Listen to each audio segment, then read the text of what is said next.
உங்க அப்பாக்கு ஆக்சிடென்ட் ஆயிடுச்சு. சீக்கிரம் ஹாஸ்பிடலுக்கு வா. நிறுத்து நிறுத்து.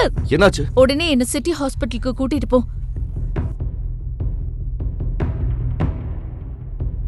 அம்மா, பிரீத்தி, பிரீத்தி, உங்க அப்பா. அப்பாவுக்கு எதுவும் ஆகாதுமா, நீங்க கவலைப்படாதீங்க. Doctor sir, hello doctor sir, இப்போ அவரோட நிலைமை எப்படி இருக்கு? இங்க கூட்டிட்டு வந்தப்போ அவர் நிலைமை ரொம்ப மோசமா இருந்தது. நிலைமை இன்னும் கிரிட்டிக்கலா தான் இருக்கு. கிரிட்டிக்கலா? பிரீத்தி, நீ ஒண்ணு பண்ணு, அம்மா வீட்டுக்கு கூட்டிட்டு போ, நான் மாமாவை பாத்துக்கிறேன். அப்பாவை இந்த நிலைமையில விட்டுட்டு என்னால இங்க இருந்து கிளம்ப முடியாது. பிரீத்தி, மாமா எனக்கு கடவுள் மாதிரி. அவர் எனக்கு நிறைய செஞ்சிருக்காரு. நான் பாத்துக்கிறேன், நான் எல்லாத்தையும் பாத்துக்கிறேன். ப்ளீஸ் நீ வீட்டுக்கு கிளம்பு, ப்ளீஸ். Okay, thank you.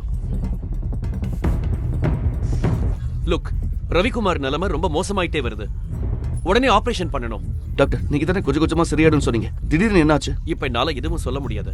ஆபரேஷன் பண்ணலன்னா அவர் உயிருக்கே ஆபத்து. முழு வீடியோவை பாக்கெட் FM தமிழ் யூடியூப் சேனலில் கண்டு மகிழுங்கள்.